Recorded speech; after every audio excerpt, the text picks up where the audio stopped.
Good morning and happy Wednesday. Thanks so much for waking up with BT. Caryn Ceolin, Steve Paikin with you. Steve, how are you doing this morning? Good. Well, I still can't get used to this.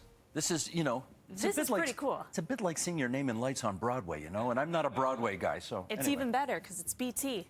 Right on. There we go. There we go. Steve, let's get right into it because there is so much happening with the Prime Minister. He's in Australia today. He made a speech earlier this morning, our time. It was last night for them in Australia, to a think tank. He pressed his point further on the case he made in his Davos speech about middle powers having to work together. At the same time, he's on this three-legged trip to bolster relations between so-called middle powers, this trade mission through the Indo-Pacific, and it's being hijacked, if you will, by two major foreign policy issues, Indeed. Iran and India. Where do you want to start? Where do we want to start on this? I think what's interesting, well, so many different angles here, but let's start with this. There was a Speaker of the U.S. Congress many years ago, 40, 50 years ago, named Tip O'Neill. And Tip O'Neill, he knew kings, he knew queens, he knew presidents, prime ministers, ambassadors. But he said, at the end of the day, all politics is local. That was his great slogan. And it's so true. Why do I raise this now? Because my hunch is, I have no confirmation of this, but I've been nosing around and talking to people. And my hunch is that when Mr. Carney made his first comments about the war in Iran, in which he essentially said, it's a good thing to try to prevent Iran from getting nuclear weapons. My hunch is people in his Liberal caucus read way more into that than he intended, and they took it as a kind of a blank check to what the United States was doing, and they were not happy. All politics is local. He's got a caucus, most of whom, I suspect, because they're Liberals, overwhelmingly oppose this war. And I bet his people in his prime minister's office got an earful from caucus, and he is now trying to walk this back a little bit, show less support for the war, show more support for diplomacy, and that is leading to all of these other things that he's now been saying. We've got people like Lloyd Axworthy, like dismissing his characterization of Canada's position on Iran. His own MP in Victoria, Will Reeves. Well, now that's a guy who said it publicly. Yes. Mr. Reeves said it publicly. I suspect a lot of them are saying it privately behind the scenes. And a lot of them liked that post, too. Yes, indeed. Yes, indeed. And, I mean, Lloyd Axworthy, admittedly, is on the left side of the Liberal Party, has been for 40, 50 years. So that's not a great surprise that he would come out in opposition. But I think this is one of the things. When you're not just the Prime Minister of Canada and you have to speak for the whole country, we have to remember he's also the leader of the Liberal Party of Canada. And the Liberal Party is a very big tent.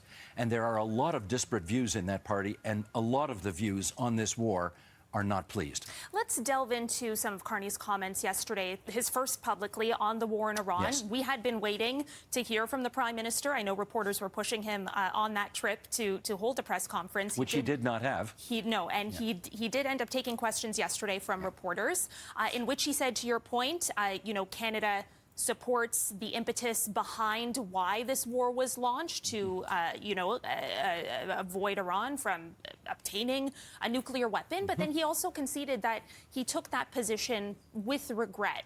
And then he was challenged on whether or not those comments were a deviation or reflection, if you will, of what he said in Davos. And I think what he reiterated was something you brought up earlier this week, and that was the reality of the real politique position of being a middle power. He's got that great line, doesn't he? Exactly. Yeah, take the world as it is, not as we wish it to be. I mean, to the extent that he'll be remembered for anything in foreign affairs and the world as we see it, that may be the most memorable thing he's ever said or ever will say, because he is very much, as a Liberal leader often does, he very much wants to have it both ways, which is to say, this is the world that I wish we lived in, and this is the idealism that I will bring to that position.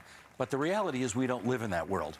And so he talks about trying to have a kind of a position which acknowledges that we live in a very dangerous world and sometimes we got to do messy things, while at the same time having values and morals that we believe in.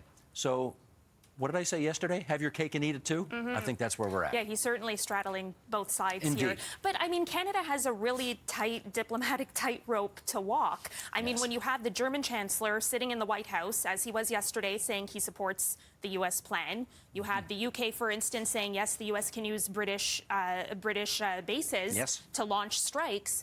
Like Canada, like that almost bolsters Carney's argument that we are a middle power and Canada can't go at it alone. True. And now we're going to see a real you know, this is going to be a real good beta test to see if there's anything behind the speech that he made in Davos and the notion that middle powers can really lead the way in the world today. Because, of course, the obvious conventional wisdom here is that the United States, China, and Russia are going to do what they want and lead the way, and the rest of you can go to hell. Sorry to put it so bluntly, but that's essentially where things are at in foreign affairs today. Mr. Carney is trying to test drive this position that he's taking once again, which is that the middle powers can take both moral and actual leadership in the world today. He's in Australia. That's a middle power, right? We're a middle power. Lots of European countries are middle powers. Let's see if he can really bring all of those different countries with different interests potentially together to create a new way of middle power in this world. There's a lot of reason to be dubious, but let's see. I have like 30 seconds left, Sure. but I want to get your take really quickly because given all that you've just laid out, did Carney have to add that point about he took that position with regret? Like, did he need to throw in the word regret there? All politics is local, Karen. I think he did need to take it to keep his backbench satisfied. Because right now, they thought he was getting out way too far over his skis in backing the American position on this war. Okay, Steve, I'll leave it there. As We'll see you always, tomorrow morning. thank you for your analysis. Pleasure. Appreciate it.